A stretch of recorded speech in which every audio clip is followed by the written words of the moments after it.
여러분 안녕하십니까? 미국 트럼프 대통령이 베네수엘라를 공습한 속내를 밝혔습니다. 베네수엘라 정부는 물론 베네수엘라의 석유까지 미국이 운영하겠다고 말했습니다. 선거를 통한 새 정부 출범보다는 당장의 석유 장악에 더 주력하는 모습입니다.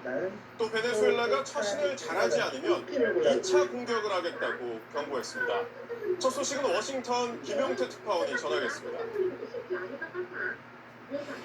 미국 플로리다에서 워싱턴으로 돌아오는 전용기 안에서 트럼프 대통령은 베네수엘라 통치권이 미국에 있다고 다시 확인했습니다. Don't ask me who's in charge because I'll give you an answer and it'll be very controversial. We're in charge. 단기간 내에 선거 가능성을 묻는 질문에는 석유 산업 인프라 재건이 우선이라고 답했습니다. Venezuela right now is a dead country. We have to bring it back. We're going to have big investments by the oil companies to bring back the infrastructure. 석유에 대한 완전한 접근이 가능해야 나라를 재건할 수 있다며 베네수엘라 석유 자원을 미국이 운영하겠다고 말했습니다. 그러면서 베네수엘라가 처신을 잘못하면 2차 공격할 수도 있다고 압박했습니다. We're prepared to do a second strike if we need it. If they don't behave, we will do a second strike. 트럼프 대통령은 앞서 시사 주간지와 인터뷰에서도 로드리게스 부통령이 옳은 일을 하지 않는다면 마두로보다 더 큰 대가를 치를 것이라고 경고했습니다. 전임 행정부가 중동에서 시도한 정권 교체를 비판하지 않았느냐는 질문에는 중동은 지구 반대편이지만 베네수엘라는 우리 지역에 있다고 반박했습니다. 트럼프의 거듭된 통치 의지 피력에 대한 비판을 의식한 듯 루비오 국무장관은 나라가 아닌 정책 운영이라고 부연하기도 했습니다. What we are running is the direction that this is going to move moving forward. And that is, we have leverage. This leverage we are using and we intend to use. 그러면서도 미국은 다양한 수단이 있다며 마두로와 다른 선택을 하라고 로드리게스 부통령을 압박하는 데 가세했습니다. 워싱턴에서 SBS 김용태입니다. 이런 미국의 강력한 압박에 베네수엘라의 로드리게스 부통령은 미국에 공개적으로 협력을 요청했습니다. 유일한 대통령은 마두로뿐이라며 저항 의사를 밝힌 지 하루 만에 태세를 완전히 바꾼 겁니다. 이어서 유덕기 기자의 보도입니다. 델시 로드리게스 베네수엘라 부통령은 미국의 마두로 생포 직후에 저항 의사를 분명히 했습니다. Único presidente de Venezuela, el presidente Nicolás Maduro. 마두로 핵심 측근인 파드리노 국방부 장관, 카베요 내무장관 등이 잇따라 로드리게스 부통령의 저항 노선에 힘을 실었습니다. Está hoy unido, cohesionado ante la agresión imperial que se ha perpetuado el día de ayer, 3 de enero. 하지만 하루 만에 상황이 급변했습니다. 로드리게스 부통령은 현지 시간 4일 미국과 균형 있고 상호 존중하는 국제관계를 우선한다는 영문 성명을 SNS에 올렸습니다. 주권 평등과 내정 불간섭을 전제로 내걸었습니다. 미국의 베네수엘라 통치는 차단하겠다는 의지로 읽힙니다. 이를 두고 로드리게스 부통령이 베네수엘라 국내 여론과 미국의 압박 사이에서 아슬아슬하게 줄타기를 해야 하는 상황에 놓였다는 해석이 나오고 있습니다. 로드리게스 부통령의 오빠이자 마두로의 최측근인 호르에 로드리게스 국회의장이 지난해 비밀리에 미국과 마두로 이후의 미래에 대해 논의했다는 보도도 나왔습니다. 그 자리에서 과도정부 수반으로 로드리게스 부통령이 거론됐으며 미국이 로드리게스 부통령을 기술적, 정치적, 지역적 역량을 갖춘 유일한 인물로 결론 내렸다는 겁니다. 마두로 대통령의 아들은 마두로 생포 과정에서 배신자가 있었다고 주장했는데 로드리게스 부통령의 행보와 맞물려 파장이 일고 있습니다. SBS 유덕입니다. 베네수엘라 대통령을 무력으로 생포한 트럼프 대통령은 콜롬비아, 쿠바, 멕시코까지 중남미 국가들을 향해 줄줄이 경고를 내놨습니다. 자유와 민주주의의 수호자를 자처해온 미국이 이제는 자국의 이익을 위해서 힘만 앞세운다는 비판이 나옵니다. 보도에 김민표 기자입니다. 트럼프 미국 대통령은 기자들이 묻지 않았는데도 베네수엘라 이웃 나라인 콜롬비아를 콕 집었습니다. Colombia is very simple. Run by a sick man who likes making cocaine and selling it to the United States. and he's not going to be doing it very long. 반미 성향의 페트로 콜롬비아 대통령에게 경고를 보내면서 동시에 마약 퇴치를 명분으로 마두로처럼 군사작전을 벌일 가능성도 언급했습니다. It sounds good to me. Yeah. You know why? Because they kill a lot of people. 멕시코와 쿠바 등 다른 중남미 국가들에 대해서도 트럼프의 협박성 경고는 이어졌습니다. Cuba literally is ready to fall, and you have a lot of great Cuban Americans that are going to be very happy about this. 중국, 러시아와 가까운 중남미 국가들을 압박하고 서방국, 즉 아메리카 대륙에서 미국의 장악력을 확고히 하는 트럼프식 외교안보 구상, 이른바 돈로주의를 힘으로 보여주겠다는 겁니다. This is the Western Hemisphere. This is where we live, and we're not going to allow the Western Hemisphere to be a base of operation for adversaries, competitors, and rivals of the United States. 트럼프는 중남미를 넘어 안보를 위해 그린란드가 필요하다며 또다시 덴마크를 자극하는 등 개입 반경을 전방위로 확대하고 있습니다. 영국 언론 가디언은 트럼프가 세계 초강대국을 불량국가로 만들고 있다고 꼬지는 등 힘을 앞세운 미국의 패권 추구에 대한 비판이 이어지고 있습니다. SBS 김민표입니다. 뉴욕 구치소에서 하룻밤을 보낸 마두로 대통령은 우리 시간으로 내일 새벽 처음으로 법정에 출석합니다. 이 내용은 미국 현지를 연결해서 자세히 알아보겠습니다. 이한석 특파와 마두로 대통령에 대한 재판이 상당히 빠르게 진행되네요. 네, 마두로 베네수엘라 대통령은 일단 내일 뉴욕 연방법원에 처음 출석을 해서 피고인의 권리를 보증하게 됩니다. 이후에 사전 심리와 재판 일정이 이어지는데요. 이 마약 밀반입 혐의는 최대 종신형까지 받을 수 있는 중대 혐의입니다. 재판도 1, 2년 이상 이어질 것 같습니다. 관타나모 만에 있는 미 해군 기지에 착륙했을 때 마두로 대통령의 사진도 추가로 공개가 됐습니다. 양손 엄지를 지켜 세우고 있죠. 뉴욕 구치소 앞에선 100여 명의 시위대가 미국을 규탄하는 시위를 벌이고 있는데 지지층에게 자신감을 보여주기 위한 행동 아니냐 이런 분석도 나옵니다. 지금 미국 정치권의 반응은 어떻습니까? 네, 여야의 분위기가 극명하게 엇갈리는 것 같습니다. 존 슌, 공화당 상원 원내대표는 마약 범죄를 법정에 세우는 트럼프의 결정적인 조치였다 이렇게 축켜 세웠습니다. 같은 당 마이클 리 상원 의원은 의회 승인 없이 군사력을 사용한 게 정당하냐고 비판을 했었는데 루비오 국무장관과 통화를 한 뒤에는 마두로를 체포하러 간 미국 군인들을 보호하기 위한 공습이었다 이렇게 옹호하고 나섰습니다. 반면 민주당은 불법 무력 행사이자 제한적인 조치라면 미국을 국제사회에서 더 고립시킬 거라고 반발하고 있습니다. 특히 이 베네수엘라의 석유 산업을 미국이 재건하겠다는 것도 현실성이 떨어진다 이런 비판도 있는데요. 엄청난 투자가 필요하고 최소 10년 이상이 걸릴 거라는 겁니다. 게다가 중국, 러시아와 석유 이권을 놓고 충돌할 수 있어서 쉽지 않다는 지적도 나옵니다. 그리고 이번 군사작전에 대한 시진핑 중국 국가주석의 입장도 나왔다고요? 네, 중국 시진핑 주석의 직접 발언 처음입니다. 일방적이고 패권적인 행위가 국제 질서에 심각한 충격을 주고 있다. 특히 큰 나라는 국제법과 유엔 헌장의 목적과 원칙을 준수해야 한다. 이렇게 미국을 겨냥해 견제하는 발언을 날렸습니다. 지금까지 워싱턴에서 전해드렸습니다.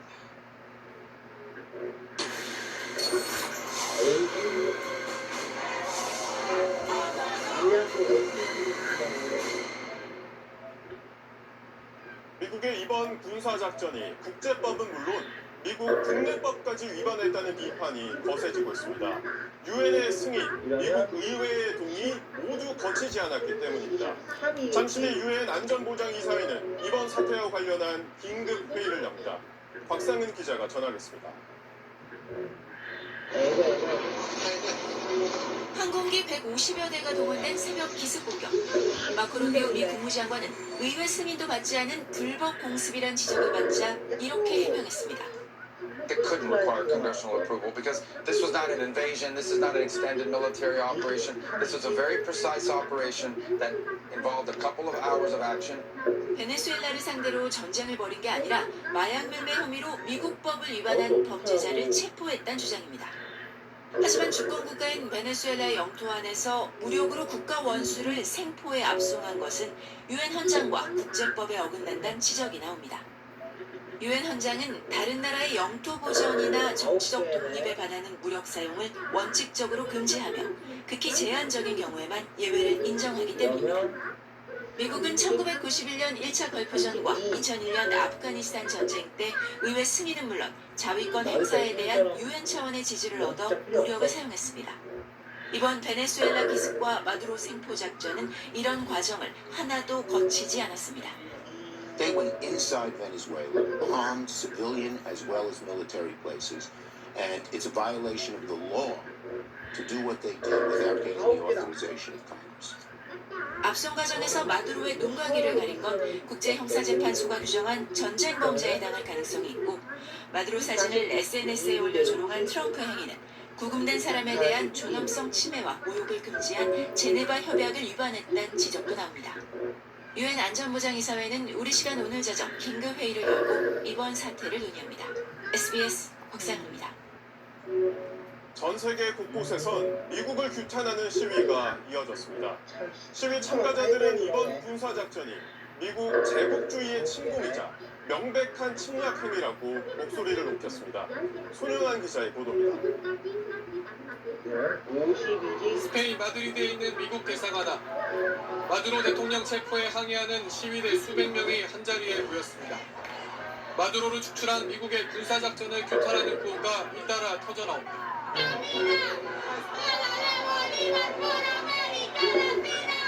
결국 미국이 노린 건 베네수엘라의 막대한 석유 자원이라며 트럼프 대통령을 우스꽝스럽게 풍자한 그림도 등장했습니다. 스페인은 베네수엘라 출신 이주민이 많은 나라 중 한 곳으로 시위 참가자들은 미국이 주권 국가를 약탈한 것이라고 목소리를 높였습니다. Una agresión en donde se vea que todas las leyes internacionales están dispuestas a que esto no ocurra, porque esto es una agresión militar y está. 멕시코 미 대사관 외벽엔 미국을 테러리스트 국가로 적은 대자보가 붙여졌고 Creo que como que todos compartimos esta impotencia de que no solamente es un país el que está siendo pues, bombardeado, ¿no? por Estados Unidos, sino 쿠바, 콜롬비아, 호주, 일부 아시아 국가에서도 트럼프 행정부의 군사 개입을 비판하는 집회가 열렸습니다. 외교적 반발도 터져나오고 있는데 브라질 등 중남미 5개 국가 스페인은 미국이 국제법을 어기고 베네수엘라 영토에서 군사행동을 벌인 것에 대해 깊은 우려를 표명한다고 밝혔습니다. SBS 손양아입니다. 마두로 대통령과 함께 부인인 실리아 플로레스도 함께 붙잡혀 미국으로 압송됐습니다. 플로레스는 영부인을 넘어 마두로의 정치적 동지로 첫 번째 전사라고 불리는데요. 미국은 왜 영부인까지 체포했을까요? 조재인 기자가 전하겠습니다.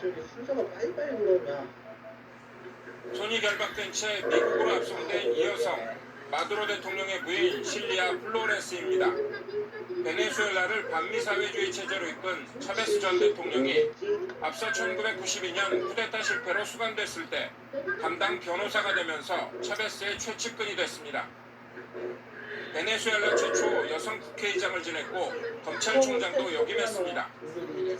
버스 운전사 출신의 노조 지도자였던 마두로도 외무장관에 이어 부통령이 되는 등 두 사람 모두 차베스 정권 실세로 부상하면서 서로 가까워졌습니다. 2013년 차베스의 사망으로 마두로가 후임 대통령에 당선되자 같은 해 정식으로 결혼했습니다. 15 de julio, Silvia y yo legalizamos por las leyes de la República lo que ya existía. 두 사람의 관계는 단순히 대통령과 영부인의 관계가 아니었습니다. 플로레스는 측근들로 입법부와 사법부를 장악해 마두로 대통령과 함께 사실상 공동 통치했다는 평가가 나옵니다.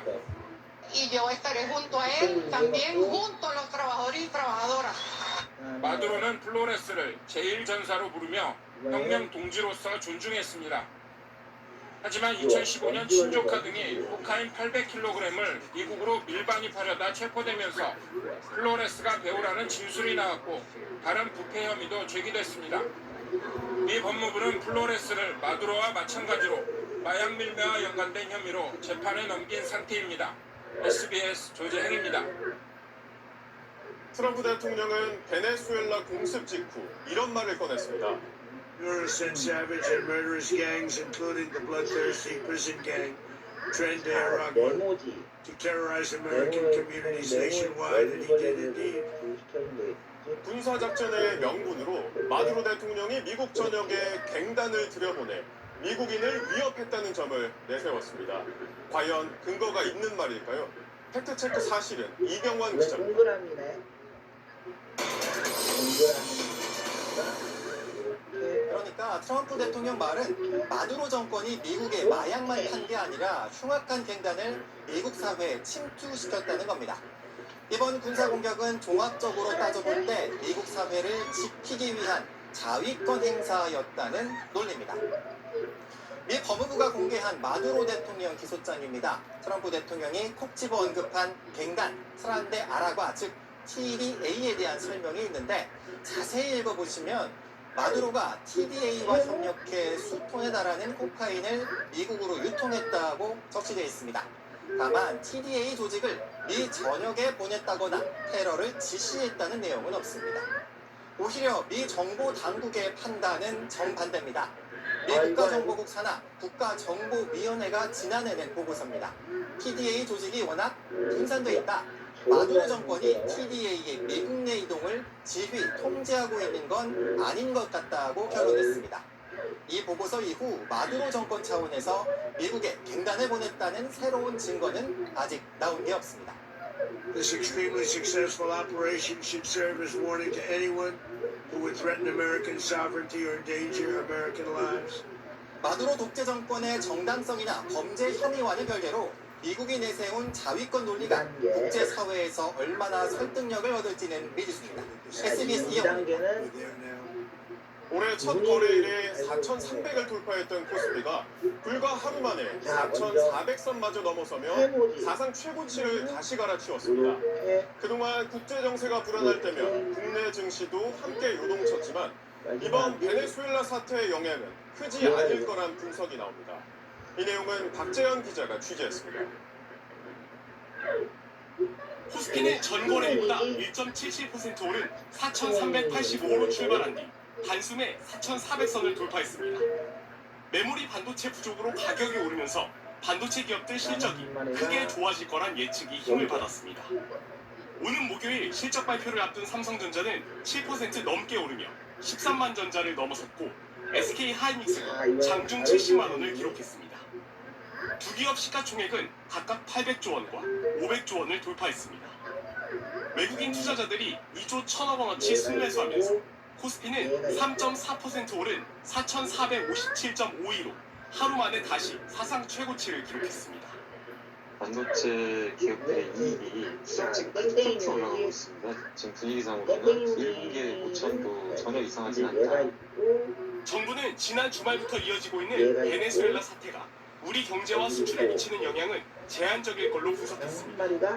우리나라의 베네수엘라 수출은 약 4,200만 달러로 전체 수출에서 차지하는 비중이 0.1% 미만으로 적기 때문입니다. 베네수엘라의 전 세계 원유 수출 비중도 0.7%에 불과해 국제 유가 영향도 제한적일 걸로 보입니다. 베네수엘라가 좀 막혀 있었거든요. 미국 때문에. 근데 그런 것들이 좀 풀어질 거잖아요. 아무래도 유가 안정이 큰 도움이 될 것 같고. 다만 지정학적 불안감이 완전히 사라진 건 아닙니다. 위험회피 심리로 달러화 가치가 오르면서 원달러 환율은 전거래일 대비 소폭 올랐고 안전자산인 금은 2% 올랐습니다. 최근 회복세를 보인 비트코인은 유가 하락 전망이 인플레이션 둔화, 금리 인하 기대로 이어지며 사태 이후 3% 넘게 올랐습니다. SBS 박재현입니다. 다음 소식입니다. 민주당 김병기 의원이 원내대표직에서 물러난 이후 처음으로 공천 헌금 묵인 의혹을 비롯해 자신을 둘러싼 의혹에 대해 직접 입을 열었습니다. 김 의원은 제명당하더라도 탈당은 하지 않겠다고 했는데 측근 공천과 관련한 또 다른 의혹이 추가로 제기됐습니다. 하정현 기자의 보도입니다. 민주당 원내대표직을 그만둔 김병기 의원이 오늘 한 유튜브 방송에 출연해서 각종 의혹에 죄송하다면서도 스스로 당을 떠나진 않겠다고 말했습니다. 제명을 당하는 한이 있더라도 전 제 손으로 탈당을 하지 않겠습니다. 강선우 의원 측에 1억 원을 줬다는 의혹이 제기된 김경 서울시 의원에 대해선 김 시의원의 다주택 문제 때문에 자신은 2022년 시의원 공천 당시 김 시의원에 대한 컷오프, 즉 공천에서 배제해야 한다는 의견을 냈었다고 주장했습니다. 1억 원 공천 헌금 의혹엔 강 의원이 받지 않고 돌려줘 문제가 안 될 거라고 자신은 생각했다고 언급했습니다. 그걸 갖다가 만져봐야 되고 자꾸 돌려준다고 그러더라. 여기 법적으로 문제는 안 될 것 같다.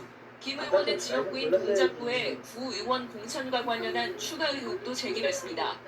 김경시 의원이 공천받았던 지난 2022년 4월 민주당 서울시당은 동작구의 구의원 후보로 A씨에 대한 단수 공천도 발표했습니다.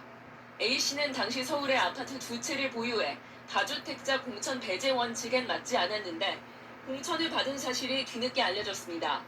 A씨는 김 의원 배우자의 구의회 법인카드 유용 의혹에 연루된 인물이기도 합니다.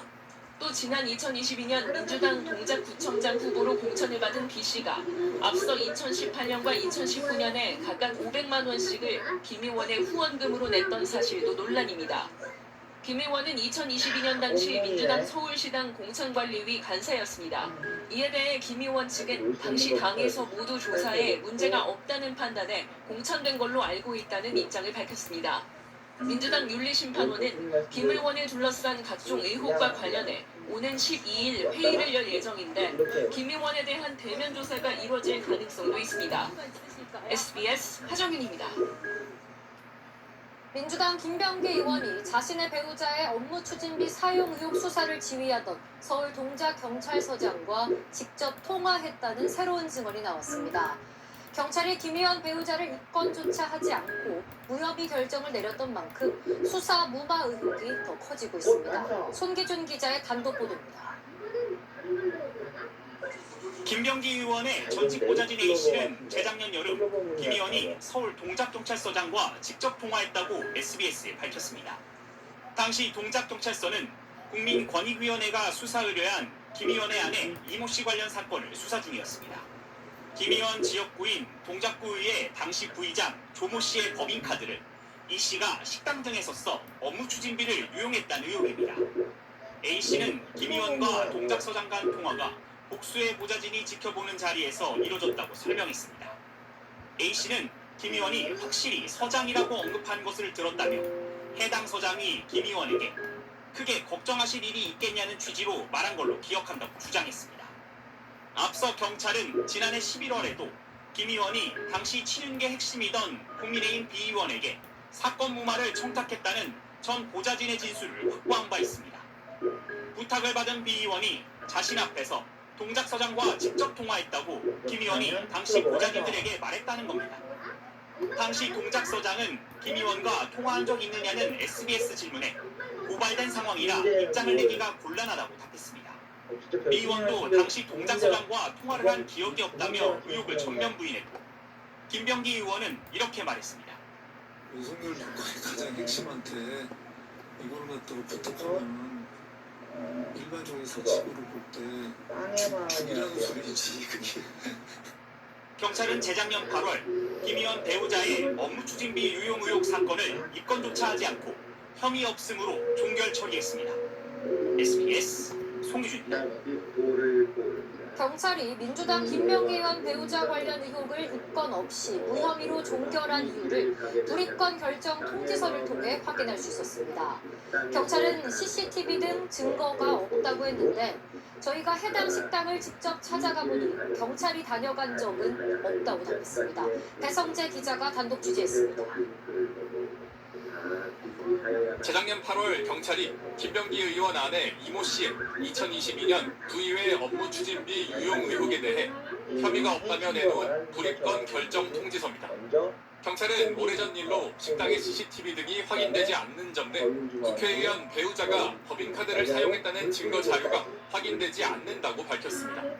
또 당시 국회의원 배우자는 피부과 의원 진료를 받은 것이 확인됐다며 갈비탕을 먹었다는 의혹이 있으나 식당 이전 이후 갈비탕은 판매하지 않는 것이 확인된 점 등을 입건하지 않은 이유로 적시했습니다. 김 의원 아내가 법인카드를 쓴 걸로 지목된 여의도의 한 식당을 찾아가 봤습니다. 동작구의회 업무 추진비 내역을 보면 2022년 7월 20일과 21일에 각각 27만 원과 15만 4천 원이 이 식당에서 사용됐습니다. 경찰이 재작년 수사 당시 CCTV를 확인하러 왔느냐는 질문에 식당 측은 이렇게 답했습니다.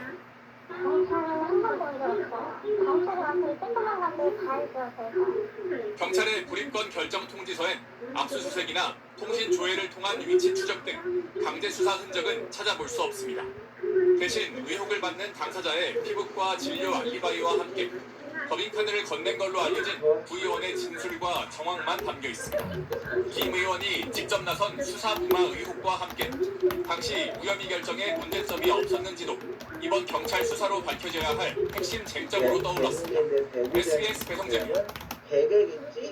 강선 의원에게 공천 대가로 1억 원을 건넸다는 의혹을 받고 있는 김경 서울시 의원이 미국으로 출국했습니다. 수사가 본격화된 상황에서 경찰이 핵심 피의자를 출국 금지 조치하지 않아 논란이 되고 있습니다. 신영일 기자입니다. 지난 2022년 무소속 강선 의원에게 공천 헌금 목적으로 1억 원을 전달했다는 혐의를 받고 있는 김경 서울시 의원. 김 시의원이 최근 개인 일정을 이유로 미국으로 출국한 사실이 뒤늦게 알려졌습니다. 강 의원과 김 시의원에 대한 고발장은 지난해 12월 30일 경찰에 접수됐고 경찰은 지난 2일 이 사건을 공공범죄 수사대에 배당하고 본격 수사에 착수하면서도 핵심 피의자인 김 시의원 출국 금지 조치를 하지 않았던 겁니다. 경찰 관계자는 기초조사를 통해 범죄 혐의를 어느 정도 소명해야 출국 금지 조치를 할 수 있다며 김 시의원 측과 소통 중이며 출석 일자도 조율하고 있다고 설명했습니다. 그러면서 경찰은 뒤늦게 김 시의원이 입국할 때 통보해달라고 법무부에 요청했고 귀국하면 출국 금지를 요청할 거라고 밝혔습니다. 하지만 특수수사에 정통한 한 검찰 관계자는 경찰 수사가 이미 타이밍을 놓쳤다며 진술을 맞출 시간, 증거 인멸할 시간을 내주고 있다고 비판했습니다. 김 시의원 출국을 둘러싼 논란이 커지는 가운데 경찰은 강 의원과 김 시의원을 고발한 정의당 관계자를 불러 조사했습니다. 강선 의원도 마찬가지고요. 김경 시의원도 마찬가지고 의원직을 사퇴하고 이건 자연인 신분으로 수사를 받아야 함을 명확히 보여주는 일이라고 생각하고 필요하다면 구속 수사를 해야 될 사안이라고 봅니다. 경찰은 김 시의원이 귀국한 뒤 출석해 조사를 받겠다는 입장을 밝혔다고 전했지만 귀국 시점이 늦어질수록 초동 수사 조치가 미흡했다는 비판 여론은 더 커질 전망입니다. SBS 신용일입니다. 이해운 기획예산처 장관 후보자가 175억 원대 재산을 신고했습니다. 2020년 국회의원 퇴임 때보다 무려 113억 원이나 늘었습니다. 이 후보자 측은 재산 신고 대상이 아니었던 비상장 주식이 새로 포함되면서 재산이 갑자기 늘어난 것처럼 보이는 거라고 해명했습니다. 김영래 기자가 보도합니다. 이해운 기획예산처 장관 후보자가 국회에 밝힌 재산 규모는 175억 6천만 원, 이 후보자가 27억 2천만 원, 배우자가 101억 4천만 원, 세 아들이 46억 8천만 원 등입니다. 그런데 지난 2020년 20대 국회의원이던 이 후보자가 퇴임하면서 신고한 재산은 62억 9천만 원이었습니다. 6년 사이 신고된 재산 규모가 113억 원 가까이 증가한 겁니다. 증가분에서 가장 큰 비중을 차지한 건 주식입니다. 2020년엔 배우자가 보유한 회사채 3억 원만 포함됐었지만 이번엔 가족 5명이 보유한 주식을 합쳐 121억 원이 넘는 걸로 나타났습니다. 특히 KSM이란 반도체 장비 생산업체의 비상장 주식의 경우 이 후보가 12억 원, 세 아들이 각각 10억 원씩, 배우자는 33억 원어치를 보유하고 있습니다. 국가 예산을 총괄할 예산처 장관 후보자가 특정 비상장 주식을 다량 보유한 상황이라 이해 충돌 소지가 있다는 지적도 나옵니다. 이 후보자 측은 실질적 재산 변동은 없었지만 백지 신탁 등으로 대폭 상승한 것처럼 보이는 거라고 해명했습니다. 가족 회사의 비상장 주식이 백지 신탁으로 묶여 신고 대상에서 빠졌다가 의원 퇴직 이후 신고됐고 2020년부터 비상장 주식 신고 기준이 액면가에서 평가액으로 변경되면서 신고가액이 상승했다는 겁니다. 야당은 재산 급등 외에도 명종도 땅 투기 의혹과 미국 유학 시절 상가 5채 매입과 같은 의혹과 논란이 많다며 국회 인사청문회를 이틀 동안 진행해야 한다고 주장했습니다. 100억 원 넘게 불어난 재산 형성 과정부터 집중 검증의 대상입니다. 주진우 의원은 이 후보자가 지난 2015년 당시 고등학생이던 셋째 아들에게 동료 의원실 인턴 기회를 얻게 이른바 입시 스펙을 쌓게 해줬다는 의혹도 제기했는데 이 후보자 측은 8일간 인턴으로 일하긴 했지만 청탁도 입시 활용도 없었다고 해명했습니다. SBS 김영래입니다. 중국을 국빈으로 방문한 이재명 대통령이 오늘 오후 시진핑 국가주석과 정상회담을 했습니다. 이 대통령은 회담을 통해 올해를 한중 관계의 전면 복원의 원년으로 만들자고 말했고, 시진핑 주석은 미국의 베네수엘라 공습을 겨냥한 등 국제 정세가 혼란스럽다며 역사의 올바른 편에 서야 한다고 언급했습니다. 베이징에서 강청환 기자입니다.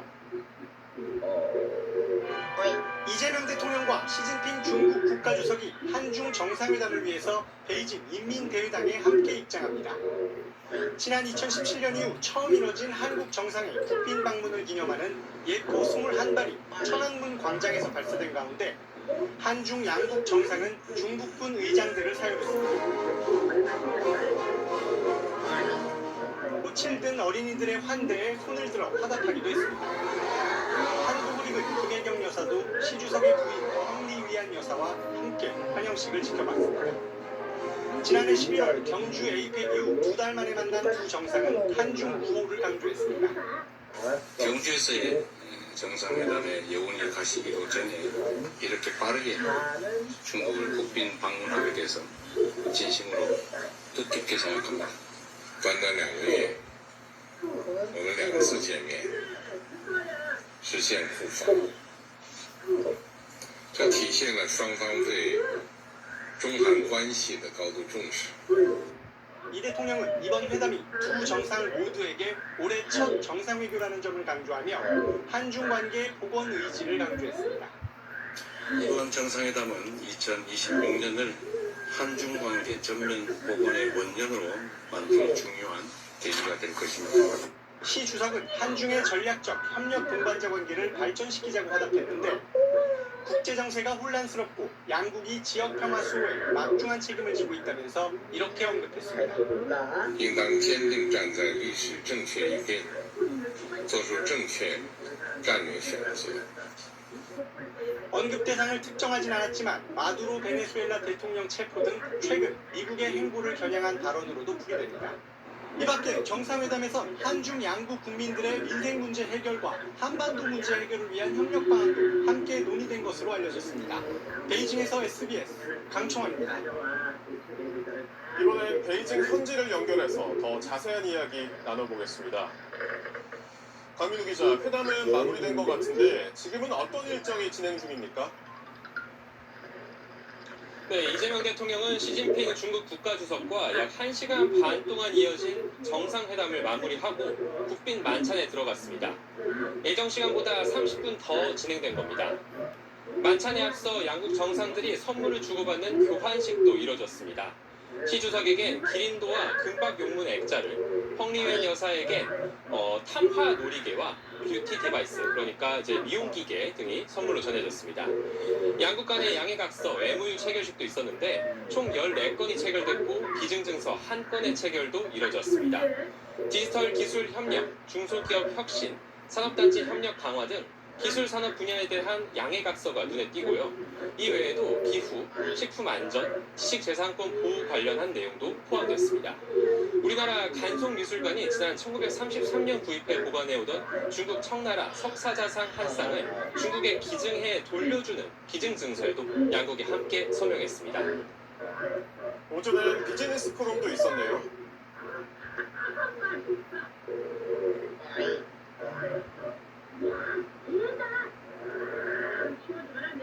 네, 2017년 이후 처음 열린 한중 비즈니스 포럼이었죠. 양국 경제부문 정부 관계자와 주요 기업 총수, 최고 경영진이 함께한 오늘 자리에서 이재명 대통령은 양국을 같은 바다에서 같은 방향으로 항해하는 배, 이렇게 부르면서 경제 협력을 강조했습니다. 한번 함께 들어보시겠습니다. 여기 계신 여러분들이 한중 협력의 배를 띄워주시기 바랍니다. 한국 정부도 양국 기업이 협력의 항로를 넓혀가는 데 필요한 제도와 환경을 갖춰 나갈 수 있도록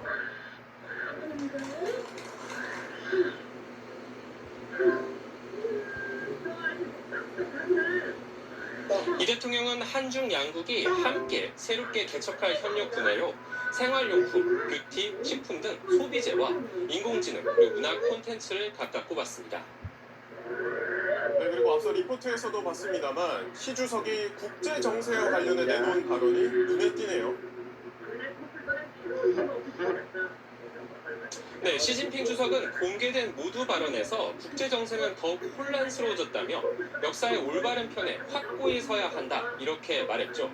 역사의 올바른 편이라는 표현은 통상 중국에서 미국식 패권주의를 비판하면서 자주 쓰는 표현인데 미국과 베네수엘라를 직접 지칭하진 않았지만 최근 사태들을 염두에 둔 것 아니냐 이런 해석이 나오고 있습니다.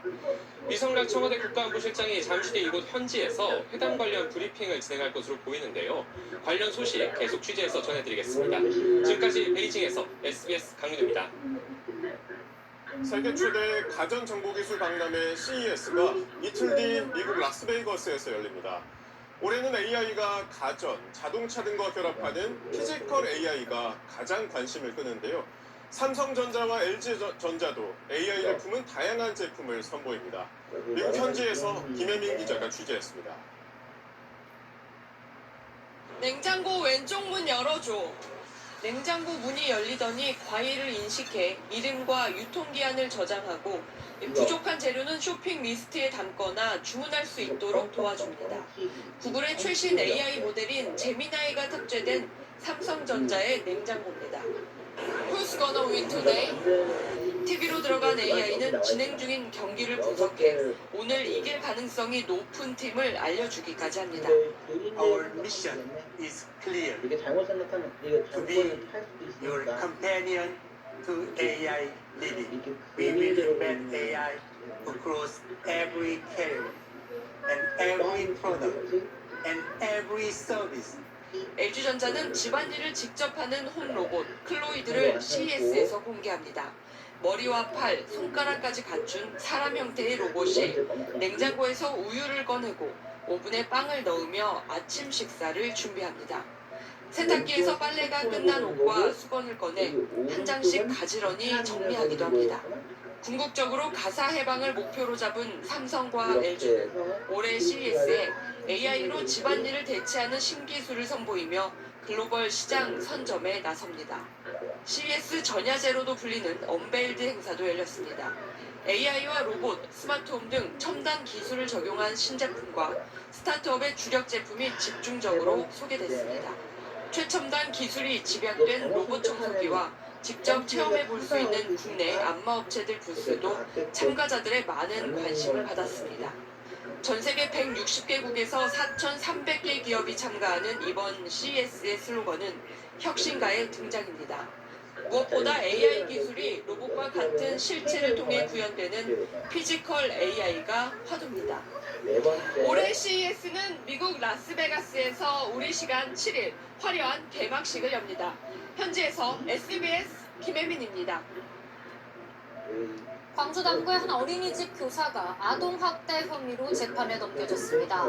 아이 부모는 석 달치 CCTV에서 70여 차례 학대를 확인했다고 주장했는데 아이를 밀치는 모습뿐 아니라 아이가 토한 음식을 다시 강제로 먹이는 장면도 담긴 걸로 전해졌습니다. KBC 양유찬 기자의 단독 보도입니다. 어린이집 교사가 아이의 입안에 음식물이 가득 차 있는데도 밥을 계속 먹입니다. 빨리 먹으라는 듯 양볼을 손으로 여러 차례 누르자 아이가 음식물을 토해내지만 교사는 부산물을 다시 입속으로 집어넣습니다.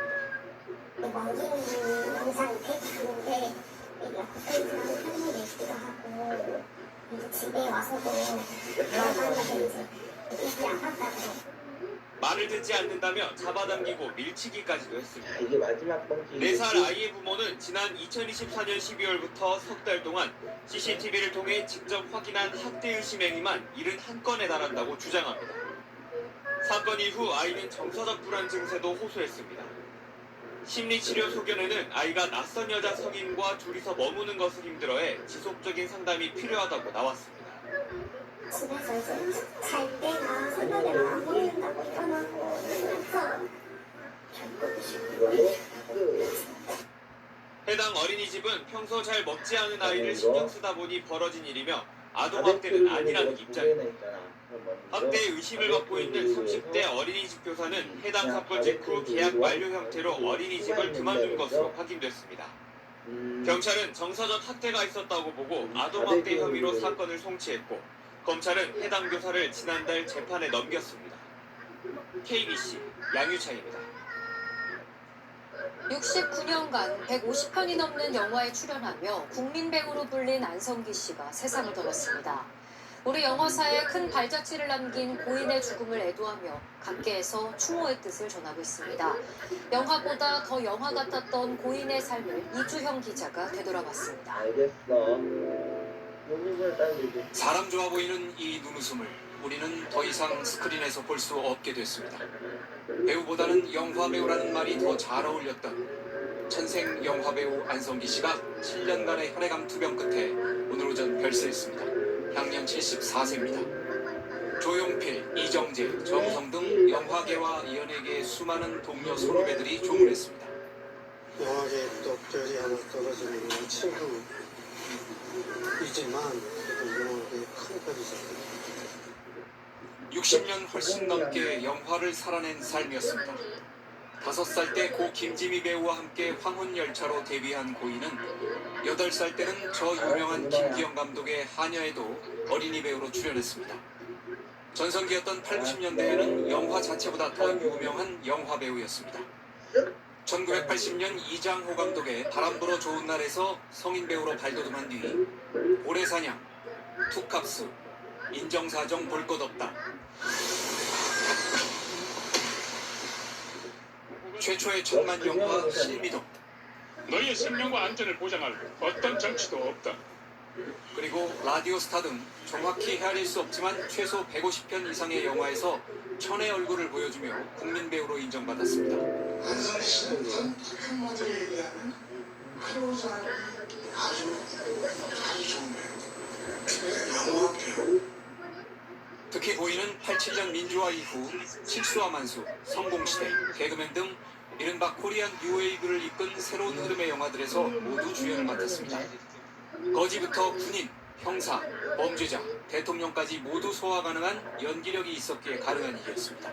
컴컴한 그 자리에 앉아가지고 자기를 어떻게 감동시켜달라는 어떤 그런 마음을 갖는 것에 대한 어떤 소중함이 있고요. 그래서 그냥 쭉 좋아합니다. 암투병으로 지난달 말 열렸던 첫 회고전에도 참석하지 못한 고인은 2017년 데뷔 60주년 기념전 때는 이런 영화들을 자신의 인생작으로 꼽았습니다. 정상의 인기 때도 스캔들 하나 없었고 사회 활동에도 무심치 않았던 절대 다수 대중의 사랑은 물론 인품으로도 존경받은 마지막 영화 배우의 시대가 막을 내렸습니다. SBS 이주영입니다. 지난 연말 국방비 1조 8천억 원이 제때 지급되지 않는 초유의 사태가 벌어졌다는 소식 지난 주말 전해드렸습니다. 연말에 들어오는 세금보다 지출이 더 많아 국고가 일시적으로 어려움을 겪은 게 원인으로 파악됐습니다. 이 때문에 전역하는 병사들에게 지급되는 적금도 일주일 늦게 돌려준 걸로 확인됐습니다. 김태훈 국방전문기자가 단독 취재했습니다. 병사들이 복무 중 돈을 부으면 전역할 때 정부가 지원금을 얹어 목돈으로 돌려주는 내일 준비적금. 국방부는 전역병사 15,000명에게 지난달 24일 이 적금을 줬어야 했지만 일주일이나 늦은 지난달 31일 밤 11시쯤에 지급을 마쳤습니다. 지연 사유와 관련해 국방부 핵심 관계자는 SBS에 필요 예산 1,500억 원이 750억 원씩 두 번에 걸쳐서 재정경제부로부터 국방부로 들어왔다며 두 번째 750억 원은 지난달 31일 한국은행 마감 시간인 밤 8시에 임박해서 입금됐다고 말했습니다. 결국 지난달 31일에야 국방부는 병사들에게 일일이 송금했다는 겁니다. 나라에서 이제 병사하는 적금을 제때 안 주니까 좀 웃기잖아요. 이게 자금은행도 이런 건 잘 줄 텐데. 국방부 측은 근본적으로 국방비가 제때 내려오지 않아 생긴 일이라고 밝혔습니다. 하지만 재경부 측은 각 부처의 예산 집행을 독려한 결과 연말에 집행이 몰렸다는 입장을 냈는데 정부 관계자는 연말에 세입보다 세출이 많아져서 일시적으로 국고에 자금난이 생긴 것이라고 설명했습니다. 국고 상황 때문에 병사들 적금을 포함해 연말 기준 1조 8천억 원, 연초 기준 1조 3천억 원의 국방비 지급이 막힌 셈입니다. 1월 초부터 재정당국과 계속 협의를 해서 신속히 집행될 수 있도록 군 일각에선 신고 납부 기한이 오는 26일인 부가세를 걷어들여야만 국방비에 숨통이 트일 거란 관측이 나오고 있습니다. SBS 김태훈입니다. 최근 한 달 사이 쿠팡 이용자 수가 크게 줄어든 것으로 나타났습니다. 개인정보 유출 사태 이후 쿠팡이 보여준 태도에 실망한 고객들이 늘어난 건데 쿠팡을 떠난 고객들을 잡기 위한 경쟁도 치열해지고 있습니다. 백운 기자입니다. 새해 첫 글이 탈팡이다. 쿠팡 탈퇴하며 걱정했는데 아무 일도 안 일어났다. 최근 온라인에 올라온 쿠팡 탈퇴, 이른바 탈팡 인증글들입니다. 대규모 개인정보 유출 사태로 시작된 탈팡 행렬이 계속 이어지고 있는 겁니다. 지난해 12월 22일부터 일주일 동안 쿠팡 앱에 한 번이라도 접속한 주간 활성 이용자는 2,771만여 명으로 나타났습니다. 개인정보 유출 사태가 알려지기 직전인 한 달 전보다 5.8% 감소한 수치입니다. 청문회 등에서 쿠팡이 보여준 태도와 노동자 사망 사건 은폐, 불공정 거래 등의 의혹들이 영향을 미친 것으로 분석됩니다. 같은 기간 중국계 이커머스 플랫폼인 알리익스프레스와 테무의 주간 이용자도 각각 16.8%, 3% 줄었습니다. 쿠팡에서 개인정보를 빼낸 전직 직원이 중국 국적인 것으로 드러나면서 중국계 쇼핑몰 전반에 대해 불신이 커진 것으로 업계에선 보고 있습니다. 쿠팡을 탈퇴한 소비자들은 새로운 쇼핑 플랫폼을 찾아 나서고 있습니다. 다른 곳에서 새벽 배송이나 좀 무료 배송을 이용할 수 있는 서비스들이 많아가지고 저는 그쪽으로 이용해보려고. 국내 이커머스 업계는 소비자 요구에 발맞춰 신선식품 배송과 새벽 배송, 로켓 배송과 유사한 신속 배송을 강화하고 있습니다. 전문가들은 가구원 수가 적거나 쇼핑 빈도가 낮은 소비자는 비교적 쉽게 쿠팡에서 벗어날 수 있을 것으로 보고 있습니다. 아이들이 있거나 집에 환자가 있거나 그렇지 않은 경우에는 대체안을 택기도 수월할 뿐만 아니라 택배업계도 주 7일 배송에 잇따라 나서면서 탈팡 고객을 잡기 위한 경쟁은 더 뜨거워지고 있습니다. SBS 백운입니다. 쿠팡이 지난 2023년 취업 규칙을 개정하며 이른바 퇴직금 리셋 규정을 도입했습니다. 그런데 취업 규칙을 바꾸기 전부터 이 규정을 이유로 쿠팡 측이 일용직 노동자에게 퇴직금을 지급하지 않았다는 취지의 진술을 특검팀이 확보한 걸로 확인됐습니다. 김덕현 기자가 단독 보도합니다. 쿠팡 물류자 회사인 쿠팡 풀필먼트 서비스 일용직 노동자들에 대한 취업 규칙을 바꾼 건 지난 2023년 5월입니다. 한 주에 15시간 근무를 채우지 못하면 그 시점부터 퇴직금을 다시 산정하도록 하는 리셋 규정이 담겼습니다. 그런데 취업 규칙 변경 전부터 이 규정을 적용해 퇴직금을 지급하지 않은 사례가 있었다는 진술을 특검팀이 확보한 걸로 SBS 취재 결과 확인됐습니다. 쿠팡 자회사 인사팀 출신으로 내부 블랙리스트를 폭로했던 김준호 씨는 특검 조사에서 지난 2022년 12월에서 2023년 1월 사이쯤 근무 경력이 2년가량 된 일용직 노동자가 퇴직금을 요청했지만 리셋 규정을 근거로 지급을 거부했다고 진술한 걸로 파악됐습니다. 변경 전 취업 규칙에는 1년 넘게 일한 일용직 근로자에게 근무 시간을 정산해 퇴직금을 지급해야 하지만 그렇게 하지 않았다는 겁니다. 김 씨는 본사에서 받은 관련 답변을 근거로 업무를 처리했다고 설명했습니다. 특검팀은 쿠팡 측이 일용직 노동자들로부터 별도 사직서를 받고 주 52시간 근무 시간을 파악하는 등 상근 노동자처럼 관리해온 점도 파악했습니다. 앞서 쿠팡 전현직 노동자에게도 같은 취지의 진술을 확보한 특검팀은 쿠팡 측이 상근직처럼 관리한 일용직 노동자에게 퇴직금을 주지 않기 위한 조직적인 불법 행위가 있었는지를 확인하고 있습니다. 이에 대해 쿠팡 측은 수사 중인 사안이라 관련 답변을 하기 어렵다고 밝혔습니다. SBS 김덕현입니다. 국내 최장수 교양지 월간 센터가 무기한 주간에 들어갔습니다. 출판업계 전반이 어려움을 겪는 가운데 20대를 중심으로 책 소비가 늘어나면서 가라앉은 출판 시장 분위기가 달라질 수 있을지 관심이 모아집니다. 이주상 기자입니다. 1970년 창간된 월간 센터가 56년 만에 무기한 휴관에 들어갔습니다. 통관 671호인 올 1월호를 끝으로 역사 속에 남게 된 겁니다. 지난 2019년에도 휴관을 검토했다가 각계 후원을 통해 발간이 이어졌는데 결국 재정난을 버티지 못했습니다. 인건비도 그렇고 포함해가지고 기초 제작, 고정 비용이 많이 드는 책이에요. 그런데 상대적으로 책 가격은 싸죠. 출판계 불황이 바닥을 알 수 없다고 하지만 젊은 층의 독서 열기는 뜨겁습니다. 지난해 6월 서울국제도서전에는 15만 명이 다녀가면서 역대 최대 흥행을 기록했습니다. SNS에서도 유명하고 모든 책 그 출판사에서 다 온다고 하니까 너무 가보고 싶어가지고 또 어떤 이쁜 책들이 있을까 하고 왔어요. 우리나라 성인 10명 중 6명이 1년에 책을 한 권도 읽지 않는 것으로 나타났지만 20대는 독서율이 74.5%로 가장 높았습니다. 2025년 종합 베스트셀러 순위에서도 5위권 안에 4권이 국내 소설이었는데 20대 독자층이 구매를 주도했습니다. 다른 연령층은 정체 내지 감소세를 보이는 반면 20대의 도서 구매는 의미 있는 비율로 늘고 있습니다. 북커버나 독서대 같은 독서 용품도 20대 독자가 30%가량 더 판매 상승률을 보일 정도로 그 독서의 매형까지도 넓히는 그런 효과를 가져왔습니다. 새해는 문학책의 해입니다. 출판 시장에 전기가 마련될 수 있을지 주목됩니다. SBS 이주상입니다.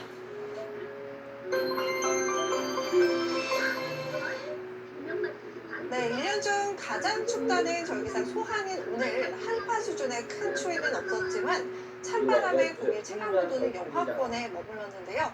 내일 아침은 오늘보다 기온이 5도가량 낮아져 중부를 중심으로 영하 10도 안팎이 예상되고 서울도 영하 6도로 오늘보다 약간 더 낮겠습니다. 이번 주는 찬 공기가 주기적으로 남하하면서 기온의 변화가 크겠습니다. 목요일에 서울의 아침 기온이 영하 9도까지 떨어지겠습니다. 연초부터 동해안에는 건조경보가, 서울에는 건조주의보가 내려져 있는데요.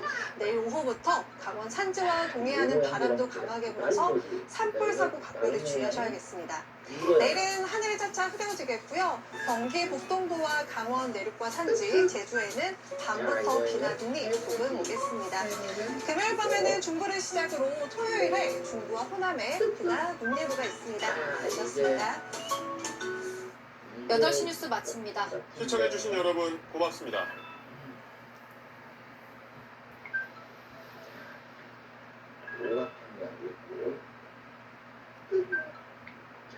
동그라미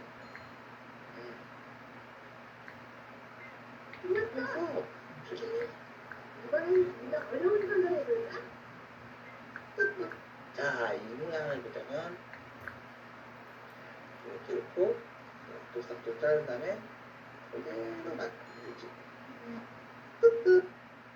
자, 이 모양은 이렇게 잘라볼까?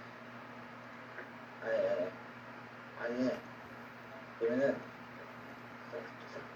싹 이거네 이거 잘라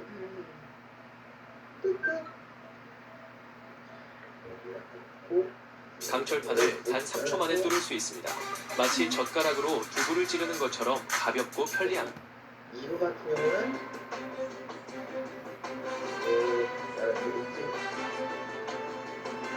시청자 여러분 안녕하십니까? 뉴스9 윤정호입니다. 이재명 대통령과 시진핑 중국 국가주석이 중국 베이징에서 조금 전 정상회담을 가졌습니다. 중일 간 갈등 상황에 더해 미국의 베네수엘라 공습까지 외교적으로 상당히 민감한 시기에 두 정상이 마주 앉은 겁니다.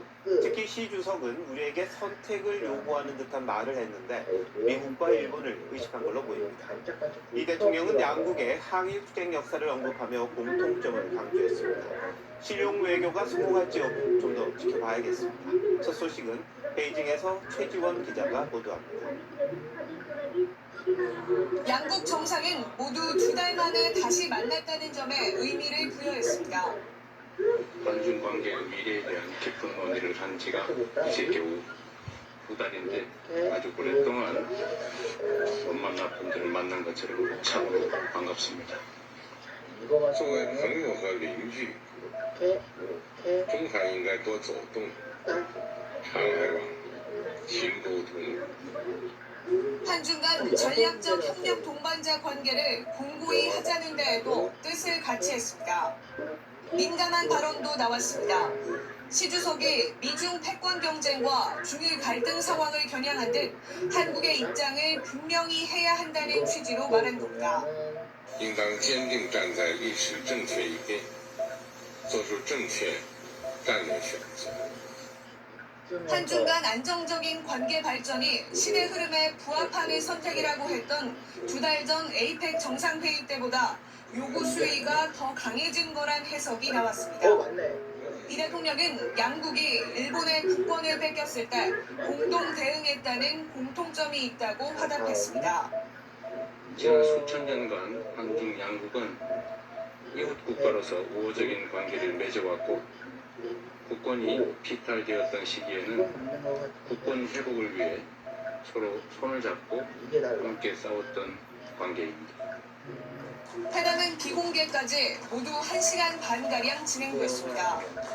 회담 직후 양국은 한중 상무장관 회의 정례와 미세먼지를 포함한 기후변화 협력 확대 등이 포함된 MOU 14건을 체결했습니다.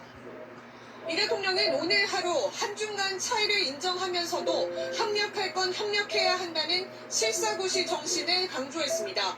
내일은 중국의 경제사령탑인 리창 국무총리와 오찬을 가질 예정인데 경제적 우호 관계 필요성을 재차 언급할 걸로 보입니다. 중국 베이징에서 TV조선 최전입니다. 우리 대통령이 중국을 국빈 방문한 건 9년 만입니다. 정상회담에 앞서 공식 환영식에서 이 대통령은 시진핑 주석과 함께 의장대를 서열했고 양국 기업인들이 함께한 비즈니스 포럼에선 고려 당시 무역항이었죠. 병란도를 언급했는데 정상회담의 이모저모는 이태영 기자가 정리했습니다. 이재명 대통령과 시진핑 주석이 나란히 인민해방군 의장대를 사용하며 걸어갑니다. 이 대통령은 양국 국기를 흔드는 중국 어린이들에게 밝은 표정으로 손인사를 건넵니다.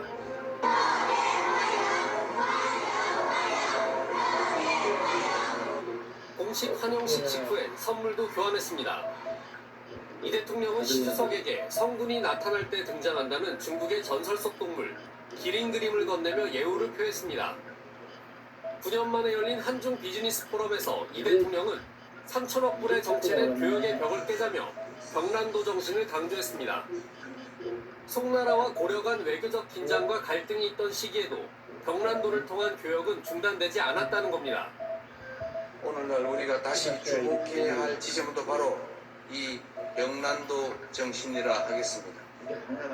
포럼에는 최태원 대한상공회의소 회장과 이재용 삼성전자 회장, 정의선 현대차 회장 등 재계 총수들이 총출동했고 중국도 텐센트, GTE 등 글로벌 기업 수장들이 참석했습니다. 양국 기업은 K-팝과 소프트웨어 분야 협력 등 32건의 업무 협약을 체결했습니다. 김혜경 여사는 펑리위안 여사와 별도의 간담회를 가졌습니다.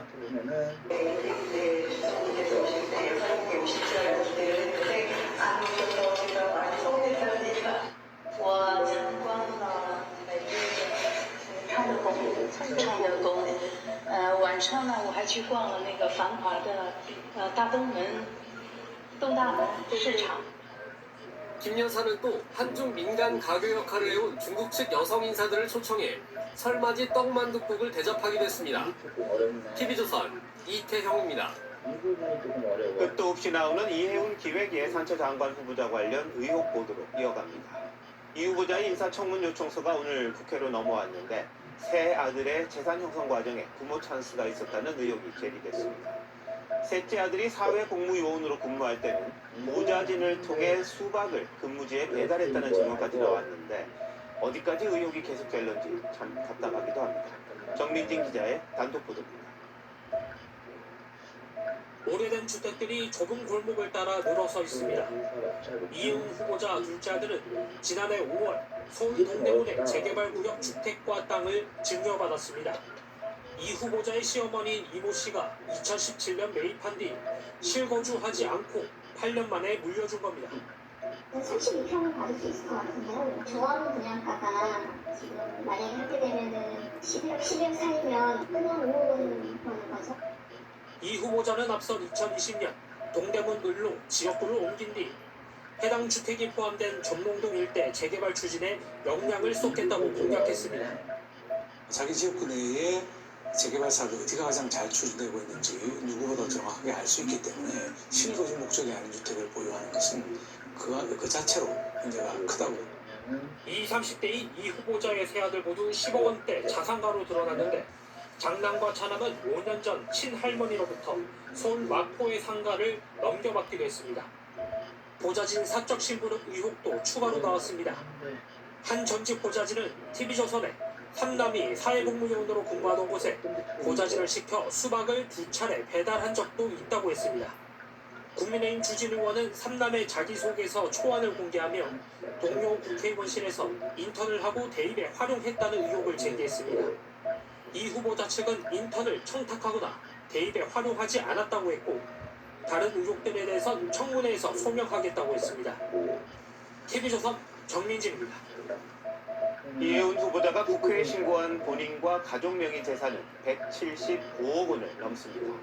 국회의원 시절 마지막 해와 비교하면 6년 만에 112억 원이나 늘어난 건데요. 백지 신탁했던 비상장사 주식 가격이 수치화되면서 크게 늘었다고 합니다. 복도 많았는지 4만 명 넘게 몰렸던 서울 소초에 로또 청약까지 당첨됐다는데 구체적인 재산 내역 이태희 기자가 알아봤습니다. 2020년 국회의원 시절 이혜훈 후보자는 본인과 가족 재산으로 63억 원을 신고했습니다. 그런데 6년 만에 신고 재산이 175억 원으로 112억 원 늘어났습니다. 이 후보자 남편의 가족 관련 비상장사 주식을 5 식구가 99억 5천만 원어치 소유하고 있었던 걸 추가 신고한 겁니다. 이 후보자 측은 국회의원 시절엔 백지 신탁을 했기 때문에 신고 대상에서 제외됐던 주식이라고 설명했습니다. 공직자 백지 신탁된 수탁기관이 6개월 안에 처분해야 하지만 비상장 주식이라 계속 갖고 있을 수 있었던 걸로 보입니다. 100억대 자산을 보유하고도 20년 가까이 전세를 살던 이 후보자는 재작년 서울 서초구에 새 아파트를 매입했습니다. 당첨만 되면 20억 원 넘게 벌 수 있는 로또 청약이었지만 석 달 안에 분양대금을 완납해야 하는 후분양 단지여서 서민들은 접근이 어려웠던 단지였습니다. 여기가 가장 소재 판단 지역이니까 지금 너무 많이 올랐으니까 그때보다 3배 이상 올랐거든요. 한 사람은 혜택이 있는 거죠. 국민의힘은 의혹 검증에 하루는 턱없이 부족하다며 이틀간의 청문회를 요구했습니다. 항소 포기뿐 아니라 검증 포기도 잘하는 정권입니다. 검증을 왜 청와대가 하지 않고 국민이 해야 합니까? 왜 책임을 국민에게 떠넘깁니까? 민주당도 옹호보다는 검증하는 자세로 철저히 대비하겠다고 밝혔습니다. TV조선 이태입니다. 김병기 의원 관련 의혹도 계속되고 있습니다. 이번엔 당 공천 원칙에 맞지 않는 측근 인사를 구의원 후보에 단수 공천한 게 논란인데 알고 봤더니 지목된 당사자가 바로 김 의원 배우자에게 구의회 법인카드를 제공했다는 의혹을 받는 장본인이었습니다. 김현지 부석실장에게 전달됐다는 이른바 김병기 탄원에 대한 당의 설명까지 황정민 기자가 보도합니다. 서울 동작구 전 구의원 A씨의 2022년 당시 부동산 보유 내역입니다. 동작구의 20평대 아파트와 함께 송파구에도 4억 원대 아파트 지분을 공동 보유한 상태였습니다. 당시 민주당은 다주택 보유자를 엄격히 심사해 공천에서 배제하겠다는 원칙을 내세웠지만 A씨는 단수 공천을 받고 재선에 성공했습니다. 투기 목적의 부동산 다주택 보유자에 대해서도 배제할 수 있도록 하는 한살 빠진 근육이 321% 폭증되는 합성물이 발견돼 중년들 사이에서 큰 화제입니다. 게다가 A씨는 지역주택 조합장 시절 일으킨 공갈 횡령 혐의로 재판에 넘겨진 상태였습니다. 이 때문에 당 안팎에선 서울시당 공관위 간사였던 김병기 의원의 힘이 작용한 거 아니냐는 의혹이 제기됐습니다. A씨는 당선 뒤 김 의원 배우자에게 업무 추진비 카드를 제공한 당사자로도 지목된 상황입니다. 김 의원 측은 공천은 김 의원 혼자 결정한 게 아니고 부동산 검증팀 등의 절차에서 소명이 돼 공천을 받게 된 거라고 반박했습니다. 민주당은 지난 총선 전 이수진 전 의원이 이재명 의원실 보좌관이었던 김현지 부속실장에게 김병기 탄원서를 전달했던 사실은 인정하면서도 당시 이재명 대표가 아닌 사무국에 전달됐다고 했습니다. 김현지 그 당시 보좌관은 본인한테 전달된 것에 대해서 시스템에 따라서 당대표실 당직자들한테 전달한 게 다다. 원내대표 사퇴 이후 침묵하던 김 의원은 한 유튜브 방송에 나와 금품 수수 등 각종 의혹을 부인하며 내 손으로 탈당하는 일은 없을 거라고 했습니다. TV조선 황정민입니다. 김병기 전 민주당 원내대표는 차남에 대한 의혹 제기가 연일 또 쏟아져 나오고 있습니다. 숭실대 편입 조건이 산업체 근무였는데 평일에도 여의도 헬스장에 드나들었다는 주장이 제기된 겁니다. 또 차남이 가상화폐 거래소에 취직하자 경쟁사를 문 닫게 해야 한다고 지시했다는 전 보좌진의 진술을 경찰이 확보했습니다. 이나영 기자입니다. 서울 마포의 한 고깃집입니다. 전 보좌직원은 김병기 의원이 재작년 11월 이 식당에서 가상화폐 거래소 빗썸 대표 등과 저녁 식사를 했다고 경찰에 진술했습니다. 빗썸과 식사할 즈음 김 의원이 차남의 이력서를 들고 다녔다며 빗썸과 만남 후 경쟁사인 두나무에 문을 닫도록 해야 한다고 말했다고 진술했습니다. 작년 초 차남이 빗썸에 취업한 뒤 김 의원은 국회 정무위에서 빗썸의 경쟁사를 겨냥한 발언을 했습니다. 실질적으로 이 업체가 말하기로 좀 그렇습니다만은 과거 사례를 보면 과거 루나 사태 때도 콩나 특정까지 정상거래를 가장 마지막까지 허용한 업체죠. 전 보좌직원은 차남이 빗썸 취업 전 중소기업에 다닐 때 근무 시간에 헬스장을 다니거나 국회의원회관에 자주 모습을 드러냈다고도 했습니다. 전 보좌직원은 김 씨가 산업체에서 10개월 이상 근무한 경력과 졸업 때까지 회사를 다닌다는 조건으로 숭실대 계약학과에 편입했다며 근무를 제대로 안 했기 때문에 부정 편입 가능성이 크다고 했습니다. 이에 대해 김 의원 측은 아들의 근태, 편입학 등 모든 문제에 있어 부당한 점은 없었다며 빗썸 관련 의혹 등도 전혀 사실이 아니라며 강하게 부인했습니다. TV조선 이나영입니다.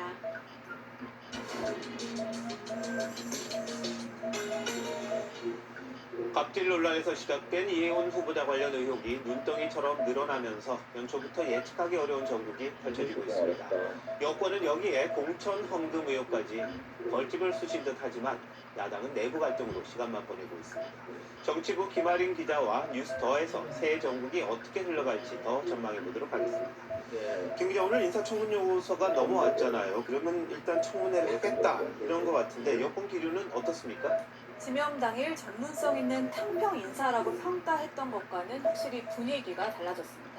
어제 조승래 사무총장이 한부령을 내리면서 추가적인 자진 사퇴 요구는 나오지 않고 있지만요. 청문회에 임해야 하는 여당 기재위원들은 저희 취재진에게 솔직히 어려운 상황이라고 털어놨습니다. 한 의원은 갑질뿐만 아니라 경제 정책 철학과 계엄 인식까지 모두 문제라고 했고요. 또 다른 의원도 국민 시각에서 공직을 맡으면 안 되는 사람이라고 했습니다. 다만 강훈식 대통령 비서실장은 오늘도 통합을 위한 도전이라면서 청문회 강행 의지를 유지하고 있습니다. 네, 뭐 여론이 나쁠 수밖에 없는데 이 강 비서실장이 자신감을 보이는 근거 지지율 때문인가요? 그런 시각이 많습니다. 오늘 발표된 리얼미터 조사에서 이 대통령 국정 지지율은 0.9%포인트 올랐습니다. 지난 7월 같은 조사에서 이진수 교육부 장관 후보자의 표절 의혹, 그리고 강선우 여가부 장관 후보자의 갑질 논란이 불거졌을 때 지지율이 하락했던 것과는 좀 다른 양상입니다. 하지만 이 후보자 관련 의혹은 당초 계엄 옹호에서 보좌진 갑질로 영종도 땅 투기 의혹 등 부동산 관련 논란에 부모 찬스까지 국민 정서상 민감한 부분들로 번지고 있다는 점에서 청문회까지 현재 지지율이 유지될지는 미지수입니다. 네. 그런데 민주당 입장에서 지금 김병기, 강선우 의원 이 공천 비리 관련 의혹이 또 불거지고 있습니다. 어디까지 번질지 알 수도 없고요. 근데 김 의원이 오늘 언론 인터뷰를 했더라고요. 네, 김 의원은 오늘 한 언론사 유튜브에 출연해서 1시간 동안 인터뷰를 했습니다. 김경시 의원에 대한 컷오프 의견을 낸 게 본인이었다면서 책임론에 선을 그었습니다. 하지만 김 의원이 불참한 공관위 회의에서 김경시 의원은 단수 공천을 받았는데요. 이에 대해 지역구에 시끄러운 일이 있었다 이렇게 해명을 했지만 공간이 간사로서 책임 있는 해명은 아니었다는 지적이 나옵니다. 또 김 의원은 정계 은퇴를 하거나 제명을 당하더라도 탈당은 하지 않겠다고 했는데 개인의 일탈이라고 선을 그은 지도부 또는 여권 핵심부를 향한 메시지란 해석도 나옵니다. 자, 야당 상황 한번 볼까요? 대여 투쟁에 집중하지 못한다 이런 비판이 제기가 되고 있는데 김도욱 정책위 의장이 돌연 사퇴했습니다. 넉 달 만에 사임했는데 배경이 뭡니까? 언론 공지에는 제 소임은 여기까지라고 하면서 장동혁 대표가 변화와 쇄신책을 준비하고 있는 것으로 안다 이 정도만 밝혔습니다. 김 의원은 지도부 내 유일한 사선 중진의 평소 합리적 성향으로 잘 알려져 있는데요. 강성 지지층을 의식하는 지도부 기조와 좀 의견차가 있었다고 합니다. 김 의원은 바로 직전 지도부 회의에서 비상계엄에 사과하고 또 철저한 성찰과 쇄신을 언급했는데 이번 주에 알려진 장 대표의 쇄신안 발표를 앞두고 압박 차원이라는 관측이 나옵니다. 네. 자, 근데 오늘 한동훈 전 대표 징계 수위를 결정할 윤리위가 구성이 됐다는데 벌써 잡음이 나온다고요? 네, 윤리원 7명 이름이 알려지자 친한계인 김종혁 전 최고위원은 면면을 납득하기 힘들다면서 공개 반발했는데요. 김건희 여사와 동문으로 추정되는 요양원 경영자 등을 비롯해서 보수정당의 윤리위원회에 적합하지 않은 인사들이 다수 포함됐다는 게 김 전 최고위원의 주장입니다. 네, 뭐 민주당의 악재라면 악재 이런 게 많은데 이 야당 복은 참 많다. 이런 말이 빈말은 아닌 것 같습니다. 김 기자 잘 들었습니다.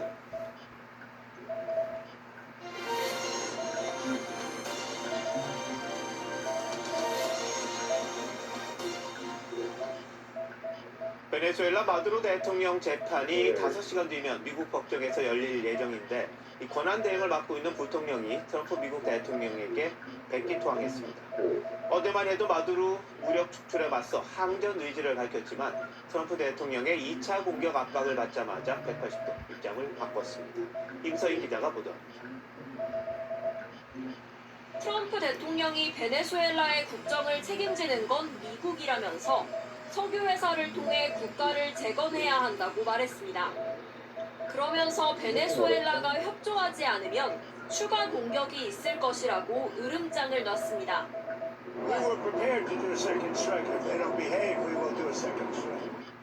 루비오 국무장관은 앞으로 베네수엘라 새 정부 수립에 직접 개입할 가능성엔 선을 그었습니다.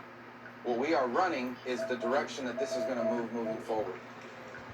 그러자 대통령 권한대행을 수행하고 있는 로드리게스 부통령이 사실상 무릎을 꿇었습니다. 미국의 식민지가 되지 않을 거라며 결사항전 의지를 밝힌 지 하루 만입니다. 강경파가 주장하는 마두로 석방 요청은 언급하지 않은 채 평화와 공존을 위해 협력하자고 성명을 통해 미국에 제안한 겁니다. 뉴욕 구치소에 수감된 마두로는 우리 시간 내일 새벽 2시 법정의 모습을 드러낼 전망입니다. 미 법무부는 공소장에서 마두로가 수십 년간 정부 권력을 이용해 마약 밀매 등 불법 활동을 조장해온 부패한 정권의 수장이라고 강조했습니다. TV조선 임서인입니다. 마두로 체포 장면을 보면서 누구보다 간담이 선을 했을 인물이 바로 북한 김정은 위원장 아닌가 싶습니다. 북한은 김정은의 극초음속 미사일 발사훈련 참관 사실을 하루 만에 공개했고 마두로 체포를 의식한 듯 핵무기에 대한 집착을 더 노골적으로 드러냈습니다. 신경희 기자가 북한 움직임 알려드립니다. 북한이 어제 오전 동해상에 떨어진 탄도미사일이 극초음속 미사일이라며 하루 만에 발사 장면을 공개했습니다. 현장을 참관한 김정은 위원장은 미사일 발사 훈련의 목적이 핵전쟁 억제력을 고도화하는 데 있다고 강조했습니다. 왜 필요한가는 최근의 지정학적 얘기와 다단한 국제적 사변들이 설명해 주고 있다. 북한이 언급한 국제적 사변은 미국의 베네수엘라 공습과 마두로 대통령 체포를 말하는 것으로 보입니다. 특히 이번 사태를 계기로 김정은의 핵무기 집착이 더 강해질 것이란 전망이 나옵니다. 이라크의 후세인이나 리비아의 카다피처럼 핵무기를 보유하지 않았던 반미국가 정상들이 미국에 의해 최후를 맞았던 사례를 반면교사 삼으려 할 거란 겁니다. 앞서 북한 외무성은 마두로 체포를 유엔 헌장과 국제법에 대한 난폭한 위반이자 가장 엄중한 형태의 주권 침해라고 비난했습니다. 비핵화를 요구하는 걸 넘어서 가지고 북한의 저런 위협을 어떻게 줄이느냐 쪽으로 이제 방향을 설정할 수밖에 없는데 상황이 더 빨리 오겠죠.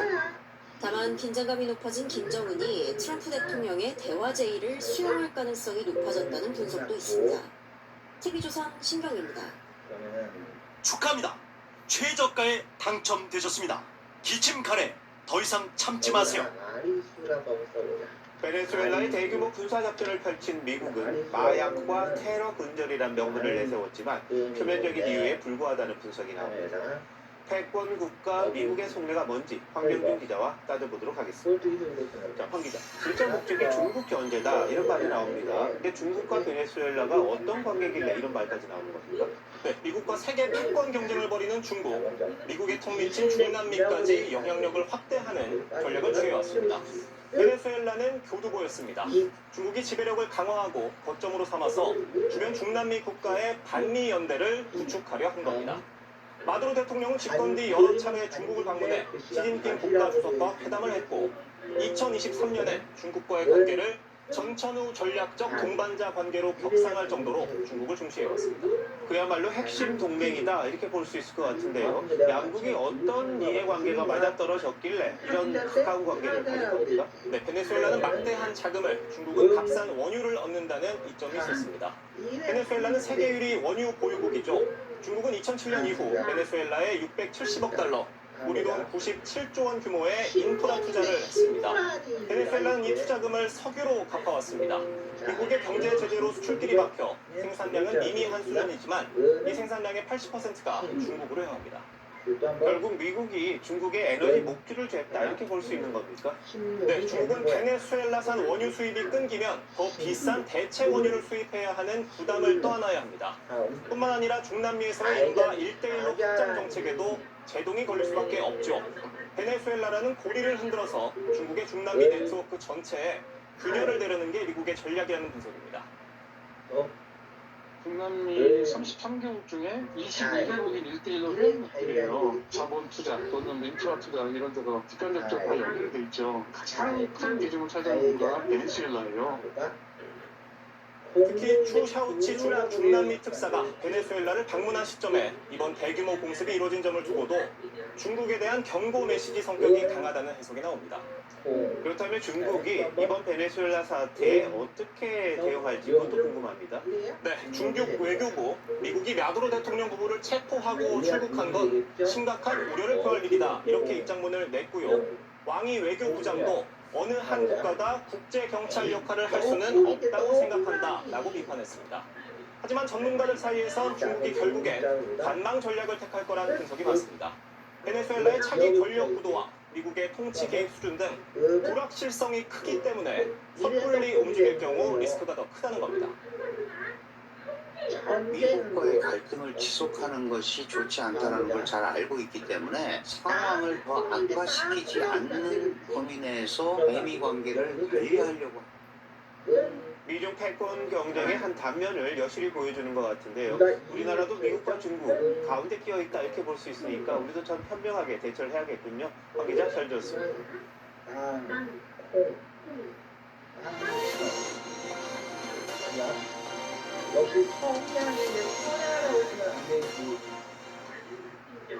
강선우 의원에게 1억 원 공천 헌금을 준 의혹을 받는 김경 서울시 의원이 경찰 수사 직전에 미국으로 출국했습니다. 3대 특검은 과도한 출국 금지로 논란이 됐다면 이번 건을 두고선 경찰이 일찍이 출국 금지를 안 한 게 논란입니다. 허유하 기자가 보도합니다. 김경 서울시 의원이 2022년 지방선거를 앞두고 당시 민주당 강선우 의원 보좌진에 1억 원을 건넸다는 의혹이 불거진 건 지난달 29일이었습니다.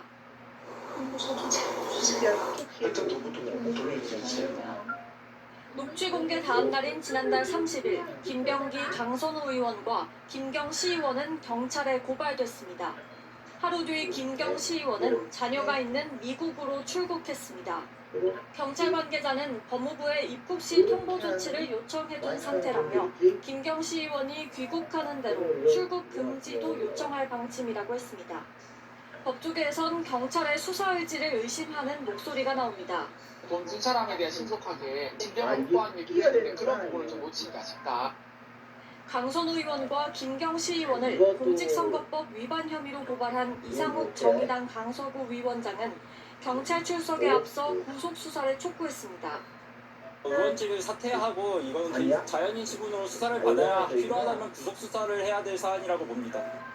경찰은 내일 같은 사건을 고발한 김태호 전 강서구청장도 조사합니다.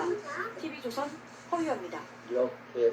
윤석열 전 대통령의 내란 혐의 재판이 이번 주 마무리됩니다. 오늘 재판에서는 윤석열 전 대통령이 특전사 수당을 올리는 게 계엄 유인책이었다는 곽종근 전 특전사령관 주장을 적극 반박했습니다. 조정민 기자입니다. 윤석열 전 대통령이 김용현 전 국방부 장관에 대한 증인신문도 중 생각난 게 있다면 직접 발언합니다. 점프를 많이 뛴다고 수당을 많이 받는 게 아니라 그거를 개인별로 좀 받게 해줬으면 좋겠다. 그런 건의를 그때 곽종근 사령관이 하지 않았습니까? 예, 그 유사한 얘기를 저도 들은 기억이 있습니다. 비범에 동의하는 거에 대한 대가라는 얘기가 나오니까 참 어이가 없네요. 예. 앞서 곽 전 사령관은 본인이 계엄에 반대하자 김 전 장관이 강화 수당 인상을 언급했다고 주장했습니다. 대통령께서 직접 말씀하셨다고 하시면서 대대급 이하 강화수당을 빨리 좀 올려주라라고 직접 얘기를 했습니다. 김 전 장관은 정치인 체포조에 대해 윤 전 대통령이 불필요한 일이라며 질책했다고 증언했습니다. 재판부는 오는 수요일과 금요일 이틀에 걸쳐 결심 공판을 열고 재판을 마무리합니다. 특검은 구형 하루 전인 오는 목요일 부장검사들을 소집해 구형량을 정하기로 했습니다. 내란 우두머리죄의 법정형은 사형 무기징역, 무기금고 3가지입니다. TV조선 조정민입니다. 음주운전 차량이 철길로 들어가서 열차와 부딪혔습니다. 다친 사람은 없었지만 열차에 30명이 타고 있던 상황이라 큰 사고로 이어질 뻔했습니다. 신정원 기자가 취재했습니다. 늦은 밤 흰색 승용차가 철길로 들어서고 바로 차단기가 내려옵니다. 잠시 후 달려오던 열차가 차단기 부근에서 갑자기 멈춰섭니다. 어젯밤 11시 50분쯤 서울 용산구 서빙구역 인근에서 철길로 잘못 들어간 차량이 열차와 부딪혔습니다. 철길 쪽으로 가면서 철길이 이제 닫혔고 그다음에 이제 전철이 너무 제동거리가 없는 상황에서 감속을 하다가 부딪히는 장면입니다. 이 사고로 승용차는 범퍼와 오른쪽 측면이 부서졌고 열차도 오른쪽 앞부분이 찌그러졌습니다. 충돌 직전 승용차 운전자가 차에서 내려서 부상자는 없었지만 열차 승객 30명은 사고 직후 택시 등 다른 교통수단을 이용해야 했습니다. 사고 차량은 이곳에서 선로를 따라 우회전하면서 사고를 냈습니다. 철길을 완전히 건넌 뒤 우회전을 해야 하는데 선로 쪽으로 잘못 진입했다가 철길에 끼인 상태에서 열차와 부딪힌 겁니다. 사고를 낸 승용차 운전자인 20대 여성은 면허 취소 수준의 만취 상태였던 걸로 확인됐습니다. 경찰은 여성을 음주운전 혐의로 입건하고 자세한 사고 경위를 조사 중입니다. TV조선 신정원입니다. 춘천의 다가구 주택에서 불이 나 50대 여성이 숨졌습니다.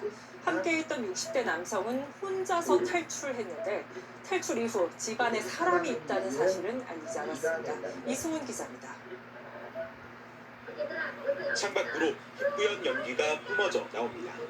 방독면을 쓴 소방대원들이 건물 안을 살핍니다. 3층짜리 다가구 주택 건물 1층에서 불이 난 건 어제 오전 10시쯤입니다.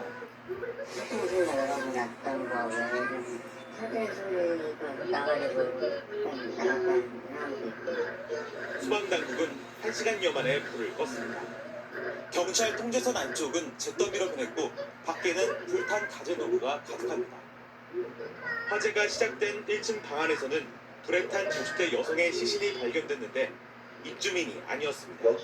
여성과 함께 있던 60대 남성 거주자만 탈출했는데 연기를 마셔 병원에서 치료받고 있습니다.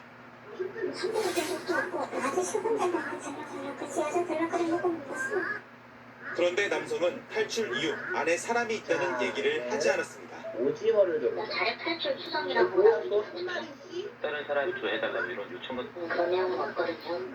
이를 수상히 여긴 경찰은 남성이 퇴원하는 대로 불러 수사할 계획입니다. 사망 사고가 흔치 않은 거라서 저렇게 사실관계 좀 면밀하게 보고 있습니다. 또 남성의 휴대전화는 국가수의 포렌식을 의뢰할 예정입니다. TV조선 이수원입니다. 식당에서 식사를 하던 80대 어르신이 갑자기 의식을 잃고 쓰러졌습니다. 그 순간 바로 나선 사람들이 있었습니다. 고등학생들이 평소 배워뒀던 심폐소생술을 하며 어르신을 구했습니다. 김동영 기자입니다. 주말 오후 손님들로 붐비는 식당. 그런데 식사를 하던 일행들이 한 어르신에게 몰려듭니다. 몸을 주무르고 머리를 흔들어 보지만 어르신은 몸을 가누지 못한 채 축 처져 있습니다. 이때 일행에 다가온 한 젊은 남성이 어르신을 눕힌 뒤 기도를 확보합니다. 또 다른 남성은 어르신의 흉부를 압박하기 시작합니다. 2분 동안 이어진 심폐소생술에 어르신은 의식을 되찾았고 잠시 뒤 도착한 구급대원들이 병원으로 모시고 갑니다. 의식을 잃은 80대 어르신을 구한 건 이 식당에서 아르바이트를 하던 고등학교 2학년생 윤재준, 문현서 군입니다. 심폐소생술을 한 윤 군은 인근 조선소 특수구조대원인 아버지에게 어려서부터 심폐소생술을 배웠습니다. 다른 잘못된 부위에 심폐소생술 하고 계신 것 보고 저는 안 된다고 배워서 엮인 거로 평소에 배운 것도 많고. 어르신의 고개를 젖히고 기도를 확보한 문 군도 학교의 안전교육이 도움이 됐다고 말합니다. 예전에 배울 때 2일 1조로 해서 한 명은 기도 확보하고 한 명은 이제 CPR 했던 방식이 기억이 나가지고. 학생들의 선행은 목격자가 SNS에 글을 올리면서 알려졌는데 울산교육청은 이들에게 표창장을 주는 방안을 검토하고 있습니다. TV조선 김동영입니다. 첨단 기술의 미래를 엿볼 수 있는 세계 최대 가전 IT 전시회 CES가 이틀 뒤면 개막합니다. 올해는 특별한 변화가 눈에 띕니다. 삼성전자가 줄곧 지켜왔던 중앙전시장을 떠나서 단독 전시장을 차렸고 중앙전시장은 중국 기업들이 채웠습니다. 한중 IT 대격돌을 예고하는 막바지 준비 현장을 미국 라스베이거스에서 임유진 기자가 전합니다. CES의 메인 전시장인 라스베가스 컨벤션 센터. 상징과도 같은 중앙 전시장은 삼성과 LG, 소니 같은 글로벌 기업들의 공모되었습니다. 삼성이 20여 년 넘게 차지했던 중앙 전시장을 올해는 TCL, 하이센스 같은 중국 기업들이 점령했습니다. 입냄새 때문에 치과 오지 마세요. 이 시큰한 냄새로 시작해서 음식물 썩는 냄새로 올라오는 그 구취는요. 진짜 딱 하나만 쓰고. 미국 다음으로 많은 900여 개 업체가 참가한 중국은 AI와 로봇, 모빌리티까지 영역을 넓혀 미래 총사진을 제시한다는 전략입니다. 중앙 전시장을 떠난 삼성은 역대 최대 규모로 단독 전시관을 꾸렸습니다. Las Vegas Convention Center, it's usually really crowded and it's also smaller. So now that we have this really huge area, we can enjoy each of the concepts of Samsung, and there's also more space. 재료를 자동으로 인식하고 최적의 조리값을 알아서 오븐에 전송해주는 냉장고부터 Open the left fridge door. 피부 상태를 인식해 화장법과 색상을 추천해주는 거울까지 삼성의 최첨단 기술이 총망라된 미래 AI 홈을 현실로 가져왔습니다. All the things that are connected through smart things, instead of focusing in one product or any other products, they all connected in one place. Smart. 개막은 이틀 앞둔 미국 라스베가스는 막바지 준비 열기로 달아오르고 있습니다. AI 주도권 경쟁이 본격적으로 CES에서 펼쳐질 전망입니다. 미국 라스베가스에서 TV조선 임유진입니다. 정부가 부동산 실거주 의무를 강화하면서 전세 시장이 직격탄을 맞고 있습니다. 1년 새 서울 전세 매물 4개 중 1개가 사라졌습니다. 올해 입주 물량마저 줄어들 걸로 보여서 해를 넘겨서도 전세 대란 우려가 커지고 있습니다. 윤서아 기자입니다. 한 마리, 두 마리, 세 마리, 네 마리. 서울 노원구의 3,900여 세대 아파트입니다. 수요자들의 문의는 빗발치지만 정작 나와 있는 전세 매물은 단 2개뿐입니다. 네, 한두 개밖에 없어요. 지금 전세가 없어요. 제일 작은 거 1억 6천짜리 14평 있어요. 강북구 3,800세대 아파트 단지도 전세 매물이 7개뿐이고 전세값도 뻥충 뛰었습니다. 이 정도 시점이면 거의 3, 40개씩 왔다 갔다 하거든요. 근데 아예 물건이 없어요. 최근에 한두 달 사이로 한 4천, 3천에서 5천 사이로 올랐어요. 서울 전세 매물은 1년 새 30% 가까이 줄었습니다. 실거주 의무가 강화됩니다. 공급 물량이 줄면서 생긴 현상이라는 분석입니다.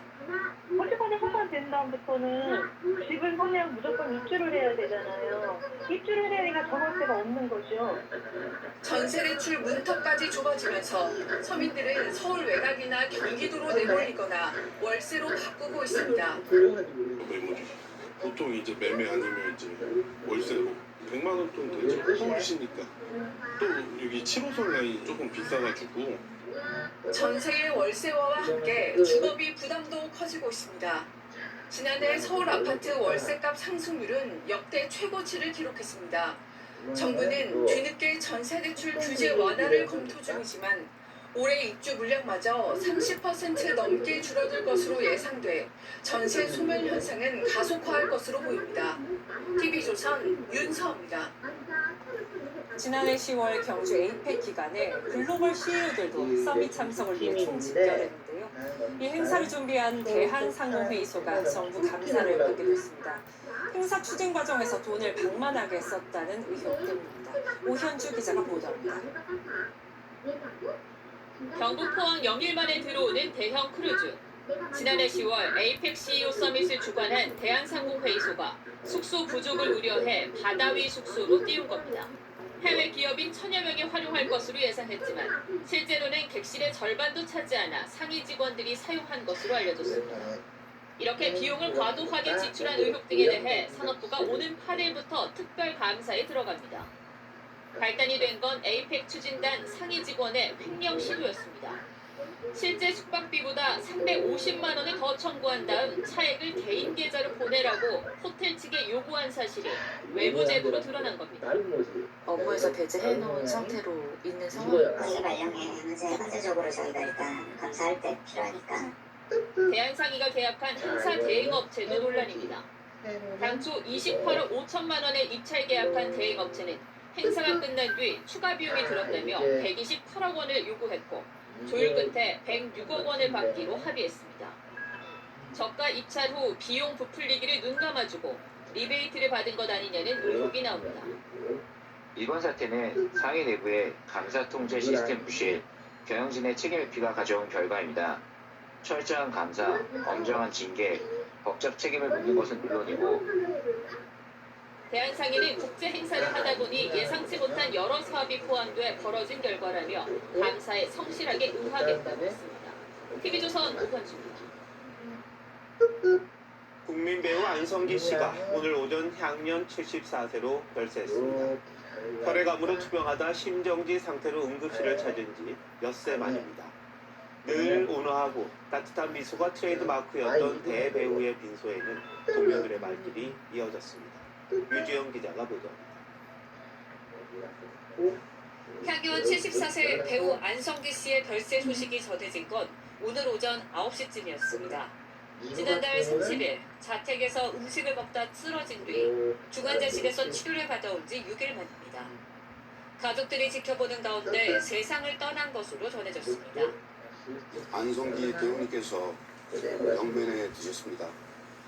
너무 슬프지만 편안하게 잘 하늘나라에서 연기하시면서 계실 겁니다. 고인은 지난 2019년 혈액암 진단을 받고 이듬해 완치 판정을 받았지만 암이 재발돼 다시 투병했습니다. 병이 가라앉았는데 이 목소리 투병 중에도 영화제 개막식에 참석하는 등 복귀 의지를 다져왔던 터라 그의 별세 소식은 안타까움을 더했습니다. 잘 퇴원을 해서 괜찮다고 생각했는데 갑자기 또 이렇게 참 좋은 친구예요. 아주 좋은 친구. 성기야 또 만나자. 장례는 신영균 예술문화재단과 한국영화배우협회 주관으로 영화인장으로 진행되고 고인의 발의는 9일 오전 6시 멈추됩니다. 일반인을 위한 조문 공간은 서울영화센터에 마련되고 공구는 후배 배우 이병헌과 이정재, 정우성 등이 만나 고인의 마지막 길을 배웅합니다. 정부는 고인이 한국영화의 외연 확장에 기여한 공을 기려 금관문화공장을 추서했습니다. TV조선 류진입니다. 아역 배우로 시작해 타계 직전까지 170편의 영화에 출연했던 안성기 씨는 천생 배우였습니다. 맞는 배역마다 맞춤이었고 한국 영화 발전을 위해 굳은 일도 마다하는 한국 영화의 중심이기도 했습니다. 우리 영화 역사 그 자체였던 그의 발자취를 박소영 기자가 정리했습니다. 1957년 데뷔한 안성기는 70년 가까운 연기 인생 동안 모두 170여 편의 영화에 출연했습니다.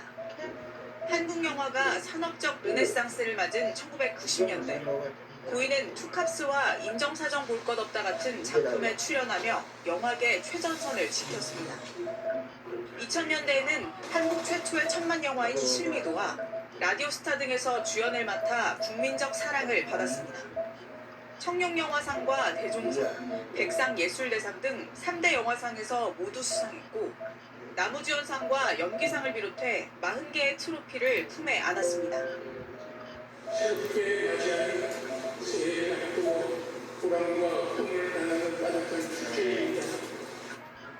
선후배들 사이에선 고인의 인품이 자주 회자됐습니다.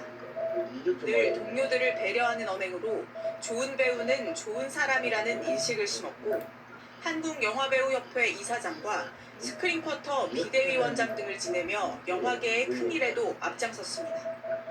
영화 외엔 할 줄 아는 게 없다던 고인의 평생 꿈은 사랑하는 영화를 통해 늘 새로운 세계를 만나는 것이었습니다. TV조선 박소영입니다. 요즘 두쫀쿠라는 간식이 디저트 업계를 뒤흔들고 있습니다. 두바이 쫀드 쿠키의 줄임말인데 젊은 세대를 중심으로 핀 인기입니다. 매장마다 백화점에서나 볼 법한 오픈런이 벌어질 정도라고 합니다. 장동욱 기자가 취재했습니다. 두바이 쫀드 쿠키, 일명 두쫀쿠를 판다는 서울 연남동의 한 카페. 체감온도 영하의 추위지만 이렇게 카페 앞에는 문 열기를 기다리는 긴 줄이 늘었었습니다.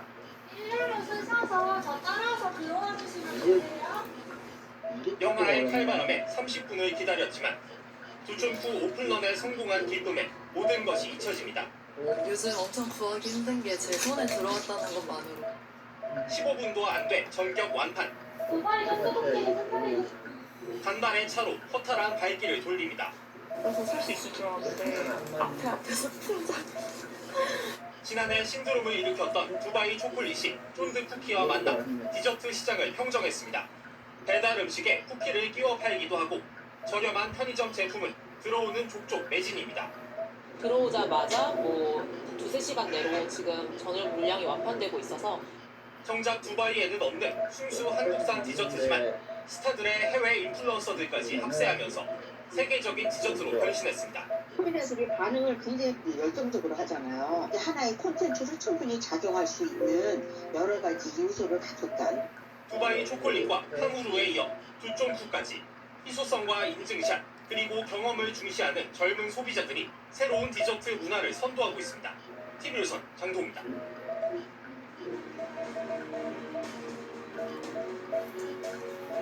자연 다큐를 보면 늘 비슷한 장면이 나옵니다.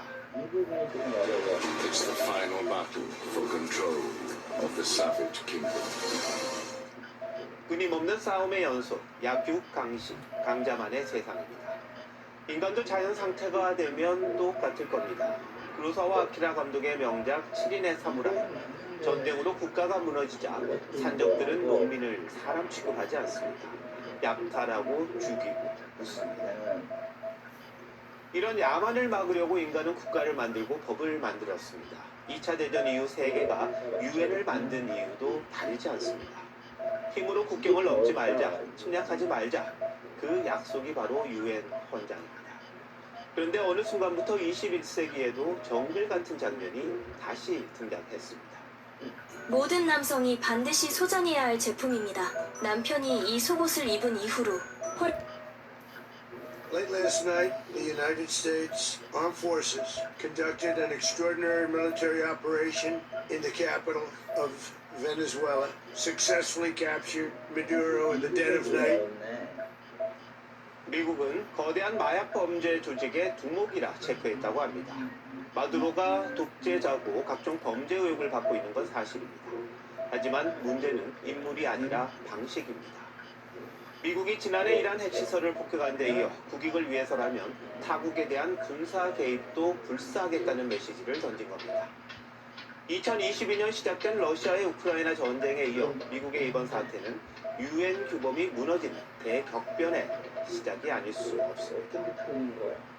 이런 국제 정세 속에서 우리만 예외일 수는 없습니다. 안보도 통상도 대외 의존도가 높은 우리로서는 결코 강 건너 불이 아닙니다. 이번 군사작전은 돈노주의, 미국이 세계 경찰이 아니라 서방구 경찰만 하겠다는 선언과 맞닿아 있습니다. 아무리 강한 나라라 하더라도 한 나라의 힘으로 질서를 부여할 수 없는 시대다. 유럽은 러시아, 아시아에선 중국의 영향권을 일정 부분 인정할 수밖에 없다는 거겠죠. 강대국 간 결탁이 우려되기도 합니다. 중국과 인접한 우리로서는 긴장하지 않을 수가 없습니다. 힘과 국익이 거칠게 부딪히는 초불확실성의 시대에는 구호가 아니라 현실을 직시하는 외교, 감정이 아니라 계산된 안보가 필요합니다. 세계 10위권의 경제력, 5위권 국방력을 바탕으로 강대국의 종속 변수가 아니라 집합 패권의 핵심 국가가 되는 것도 모색해야 합니다. 정글화하는 국제사회에서 이리저리 왔다 갔다 하는 게 가장 위험합니다. 생존을 위한 외교가 절실합니다. 1월 5일 윤정우의 앵커 칼럼 서바이벌 외교였습니다.